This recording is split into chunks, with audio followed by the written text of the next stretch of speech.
Depuis une dizaine d'années, les prix sur le marché des transferts ne cessent de s'envoler. On se retrouve avec de plus en plus de transferts dont le montant dépasse la barre symbolique des 100 millions.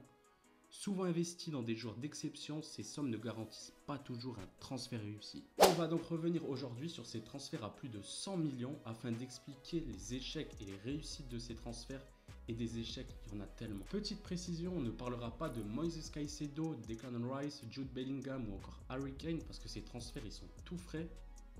Et on peut enfin commencer cette deuxième saison à vos côtés. Il y aura 2 vidéos par mois, donc restez branchés. C'est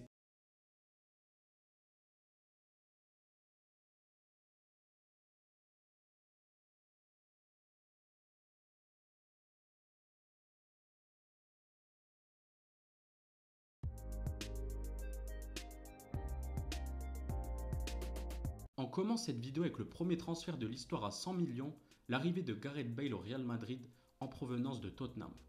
Lui qui était amené à devenir l'un des meilleurs joueurs de la planète à son arrivée est aujourd'hui considéré par beaucoup comme une légende du Real Madrid. En même temps, lorsqu'on gagne 5 Ligues des Champions avec des moments légendaires comme son doublé en finale contre Liverpool, on peut difficilement contester ce statut et surtout, quelle retournette. Malgré tout, si on est un peu plus réaliste, on peut se dire que ses premières saisons ont vraiment été au niveau des attentes en étant un maillon essentiel de la BBC et en étant décisif dans des moments importants comme face au Barça, lorsqu'il fera un 100 mètres face à Marc Bartra.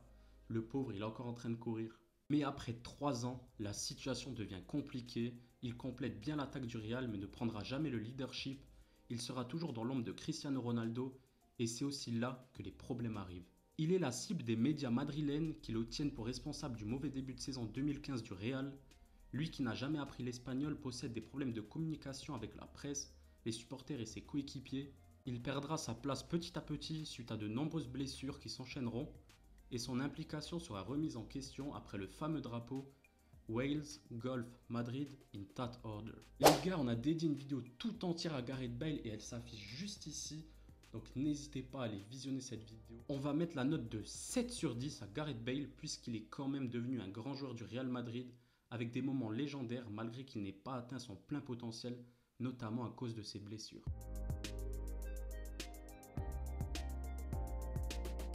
Ah, Paul Pogba, celui qui aurait dû être le meilleur milieu de la décennie. En 2016, alors qu'il est à son prime dans une Juventus qui tourne à plein régime, il décide de revenir à Manchester United contre 105 millions d'euros.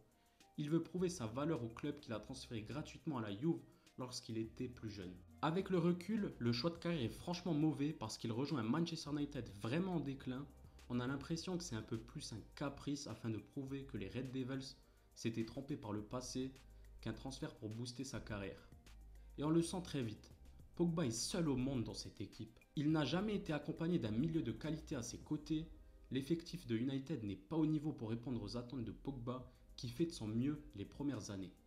Il gagnera la Ligue Europa dès sa première saison et brillera dans les 2 premières saisons de Mourinho avec un point d'orgue son doublé face à Manchester City pour arracher une victoire à l'Etihad Stadium. Pogba brillera sans atteindre son meilleur niveau aperçu à la Juve et la suite sera plus compliquée, notamment après la Coupe du Monde 2018 où il affichera un niveau incroyable. Après ça, il va enchaîner les blessures, lui faisant louper beaucoup de matchs, lui faire perdre le rythme et drastiquement faire baisser ses qualités de dribble et de percussion. Finalement, dans les dernières années, il ne sera que très peu présent et lorsqu'il est là, il est diminué physiquement et ça va gâcher la fin de son passage à Manchester United et y laisser un goût amer. On lui met la note de 4 sur 10 parce que ses premières années ne sont pas mauvaises, surtout dans une équipe en difficulté, mais la suite a été trop gâchée à cause du physique déclinant du Français. Son retour à la Juve le prouve encore, quel gâchis pour un joueur si talentueux.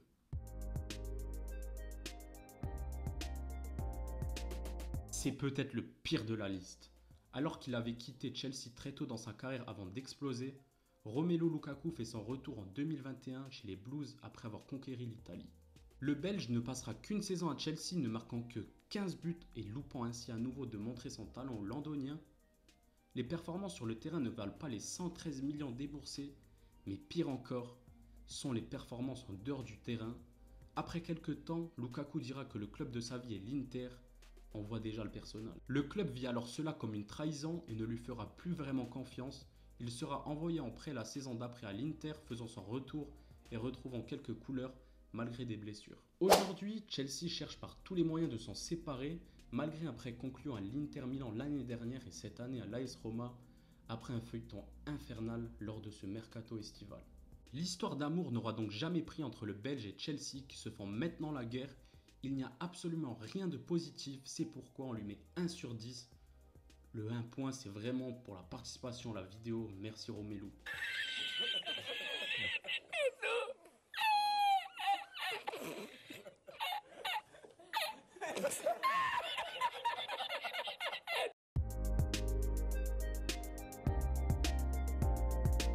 On reste en Belgique puisqu'en 2019, après une première saison compliquée sans Cristiano Ronaldo, le Real pose 115 millions sur la table pour recruter Eden Hazard. Bon, déjà dans le profil, ce n'est pas vraiment semblable à Cristiano, mais Benzema étant devenu plus buteur, le Real a besoin d'un ailier capable de faire la différence et alimenter le français. Hazard réalise donc son rêve, il rejoint le club de sa vie en étant la star du nouveau projet merengue. Sauf que voilà, Hazard est tombé dans le piège. Lui qui n'a jamais été un grand travailleur va complètement se laisser aller au Real Madrid puisqu'il pense que son rêve est déjà accompli. Il reviendra avec des kilos en trop et des barbecues en trop dès ses premiers entraînements. Son hygiène de vie va drastiquement baisser et cela va entraîner des blessures, beaucoup de blessures. Dès son premier match de Ligue des Champions, Hazard sera blessé par son compatriote, le bon vieux Thomas Meunier, et depuis, tout s'est enchaîné. 77 matchs manqués en 4 saisons, le reste du temps il restera sur le banc après une condition physique déplorable et l'éclosion de Vinicius Junior qui en laissera pas une miette à Eden Hazard. On lui met la note de 1 sur 10 parce qu'apparemment, selon ma communauté Instagram, je serai un mélange de Zach Nani, Dwagby et Eden Hazard. Merci les gars. Mais la déception est totale, non pour moi mais pour un joueur si magnifique. Le mental et l'envie de se faire mal pour réussir au Real Madrid n'a pas été suffisante pour Eden qui peut considérer qu'il a gâché sa carrière avec ce transfert manqué.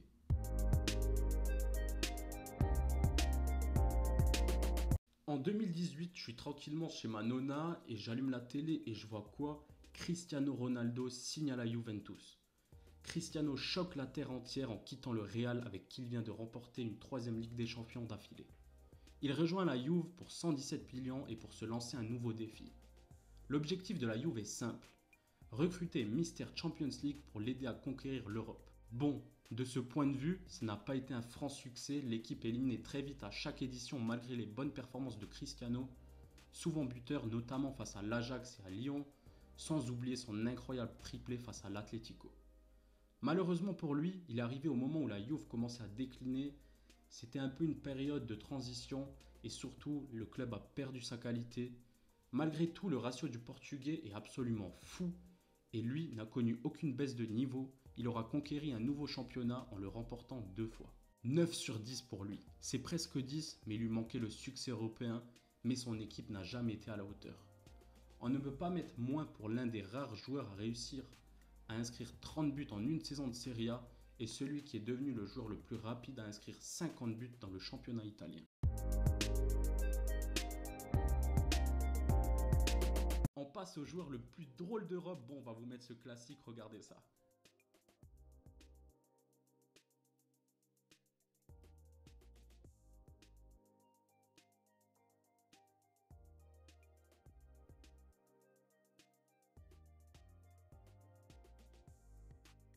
Il y a un an, le bilan sur ce transfert aurait été bien différent. Parce qu'à 117 millions, le transfert de Jack Grealish de Aston Villa à City avait tout d'un futur flop et surtout au vu de la première saison de l'anglais plus que décevante. Mais on doit bien l'avouer, Jack nous a bien fait mentir cette saison. Il lui a fallu comme beaucoup d'autres une saison d'adaptation avec le jeu de Guardiola avant d'exploiter toutes ses qualités cette saison. Son jeu était plus libéré, moins stéréotypé et il y a une vraie menace pour les adversaires de City, notamment dans les grands matchs. Il y a un élément important du triplé de Manchester City, on lui met la note de 6 sur 10 car cette dernière saison laisse beaucoup d'espoir pour la suite. Il peut désormais aller fêter ça avec une canette d'Heineken tranquillement. Le premier de la longue liste des flops du Barça. Après la fameuse décision une année avant, Antoine Griezmann rejoint finalement le Barça l'été 2019 contre 120 millions d'euros. C'est l'occasion pour lui d'atteindre le dernier palier en remportant des titres majeurs avec un grand club. À son arrivée, il n'y a aucun doute sur le fait que Griezmann a le talent pour s'imposer au FC Barcelone, sauf qu'encore une fois, il ne réussira jamais à exploiter toutes ses qualités. Pour le coup, c'est assez difficile de lui jeter la pierre. Lui qui était un numéro 10 libre dans ses mouvements à l'Atlético, se retrouve sur le côté gauche pour laisser Suarez dans l'axe et Messi dans sa zone préférentielle. Sauf que Griezmann n'est pas un joueur de percussion capable de réaliser de grandes performances sur le côté. Alors déjà qu'Antoine Griezmann jouait sur un côté, la pression d'un tel transfert qui a joué sur son mental, ça s'est vu sur le terrain avec de nombreuses occasions manquées et en plus de ça, il jouait dans le pire Barça des dernières années. On lui met la note de 4 sur 10, ce n'est pas le pire transfert du Barça, les catastrophes viennent après. Griezmann aura quand même eu de bons moments, notamment en Coupe du Roi lors de sa deuxième saison.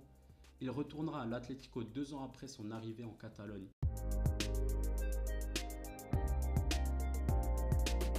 Bon, là, ça va aller un peu plus vite.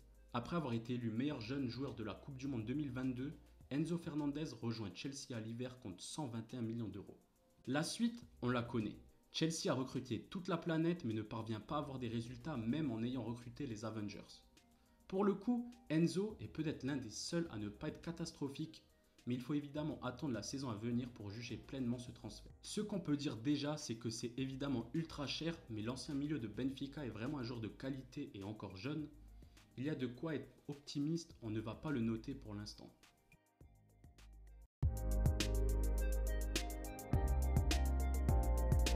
En 2019, l'Atlético de Madrid réalise son gros transfert à 100 millions en la présence de Joao Félix, après seulement 43 matchs en pro avec Benfica et notamment une campagne d'Europa League très intéressante. Félix est vu comme le remplaçant de Antoine Griezmann parti au FC Barcelone. Sauf que là encore, Félix n'a jamais su réellement s'imposer. Pour le coup, on pense que le choix de carrière de Félix est plutôt mauvais. Rejoindre un club tremplin comme l'Atlético avant de rejoindre un très grand club européen était une bonne idée sur le papier. Sauf que la tactique et la façon de jouer de Simeone ne correspondent pas aux qualités de Joao Félix. Joao Félix est un joueur à l'ancienne misant tout sur sa technique, un peu à l'instar de son père caché Kaka. Il n'est pas un joueur combatif qui va faire les efforts défensifs comme le demande Diego Simeone. Il est forcément compliqué de briller dans une équipe qui joue si bas et avec un secteur offensif plutôt défaillant. Pourtant, l'Atlético lui a souvent fait confiance mais la sauce n'a jamais prise. Ajoutez cela à la pression d'un transfert à 127 millions d'euros à 19 ans et avec peu d'expérience professionnelle et le flop est assuré.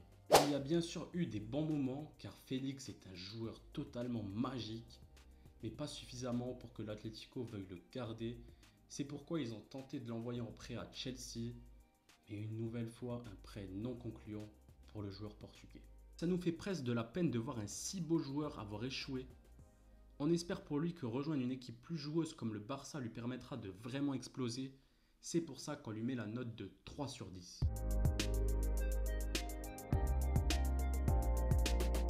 Bon, alors lui, on doit vous l'avouer, Jordan est un grand fan de ce joueur. Et possède même un maillot de ce joueur et croyait beaucoup en lui. Philippe Coutinho débarque à l'hiver 2018 au Barça contre 135 millions d'euros. Et là déjà, on ne sait pas trop pourquoi. Est-il destiné à être le remplaçant d'Iniesta ou celui de Neymar suite aux difficultés de Dembélé? Malgré 6 premiers mois prometteurs, Coutinho ne réussira plus rien par la suite au Barça, à part une belle frappe contre Manchester United. Plusieurs explications sont possibles. On est plutôt convaincu que le faire jouer sur le côté gauche ne l'aide pas, mais son profil d'électron libre où il était si bon avec Liverpool se rapproche trop de celui de Messi, ce qui crée des problèmes. Un peu la même problématique qu'avec Antoine Griezmann. Et aussi, Coutinho n'avait pas la force mentale pour réussir dans un grand club, ce qui se confirmera au Bayern Munich. En plus, ce transfert marque la fin de sa carrière au haut niveau et une catastrophe économique pour le Barça. Le CM y a cru et au final, c'est lors du 8-2 avec le Bayern que Coutinho a été le meilleur. C'est pourquoi on lui met une note de 2 sur 10. Acheter 140 millions d'euros bonus compris pour remplacer Neymar, Ousmane Dembélé a été une grande déception. Arrivé en provenance du Borussia Dortmund, le Français semble être un bon remplaçant à Neymar avec ce côté très bon passeur et dribbleur, mais il n'a jamais rien montré avec le Barça. En même temps, le Français n'a jamais eu une seule saison complète en 6 ans. Il n'a disputé que 37% des minutes possibles depuis son arrivée. manquant donc 119 matchs, soit 20 par saison. Comment voulez-vous réussir quand vous ne jouez pas et que vous devez progresser car vous êtes jeune?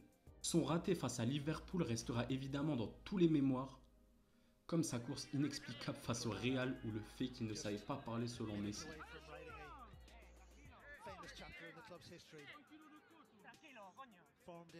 Il a eu du mieux sous Xavi qui lui donnait toute sa confiance et a fait de lui le meilleur passeur du championnat lors d'une saison, mais il n'a jamais été un joueur capable d'enchaîner les matchs malgré les grosses différences qu'il pouvait faire balle au pied. En plus de ses soucis extrasportifs, des négociations de contrats interminables avec son agent et son départ au PSG ne rapportant presque rien au Barça, on lui met une note de 2 sur 10 parce que c'est vraiment une catastrophe industrielle.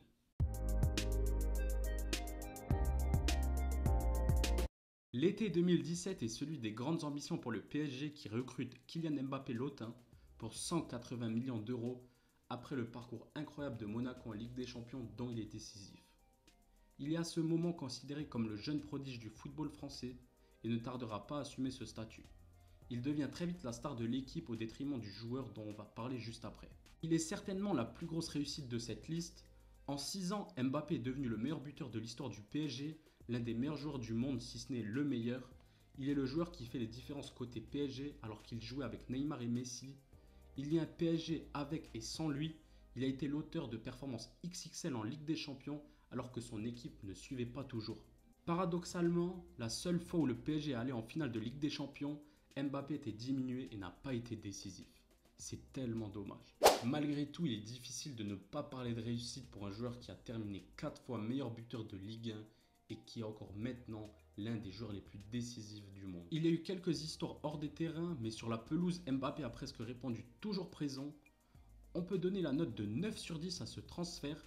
Il n'atteint pas le 10 sur 10 car il n'a pas remporté la Ligue des Champions et surtout, il faut faire attention à ce que l'histoire ne se termine pas de manière catastrophique avec un départ au Real Madrid l'été prochain dans des mauvaises conditions pour le PSG et à son influence bien trop grande sur le club qui peut grandement entacher son image.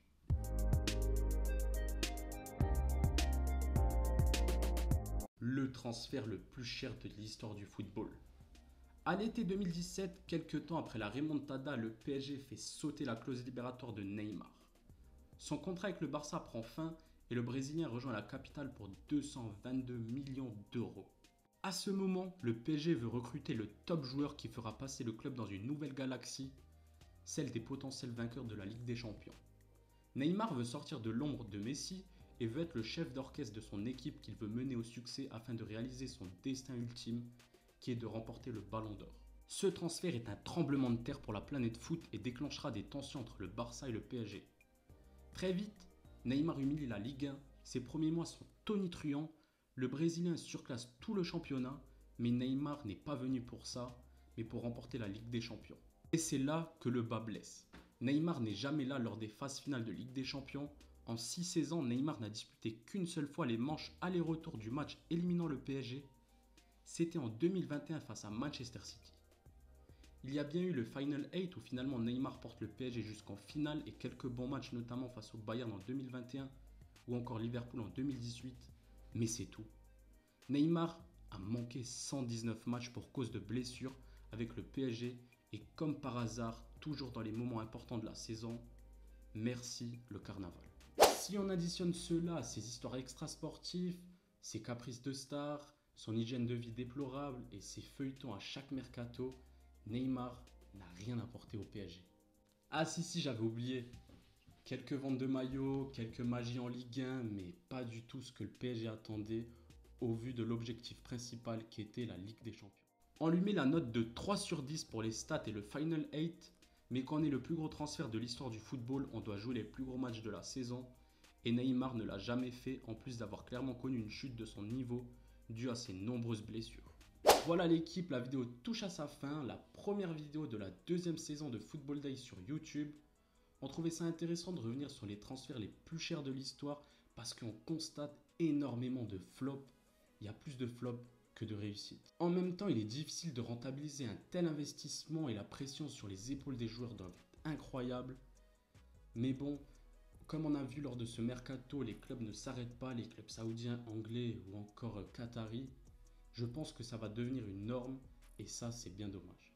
N'hésitez pas à débattre dans l'espace commentaire, donnez-nous vos notes et surtout si vous n'êtes pas d'accord avec nous, n'oubliez pas de liker et de vous abonner parce que ça sera 2 vidéos par mois comme expliqué précédemment. Sur ce, ciao l'équipe. Don't say you get money, boy, you been broke. Did you dash up in my circle, you can roll. Only cash up in my vision in the south. Now I'm smashing on the model cause I bought. Hey, this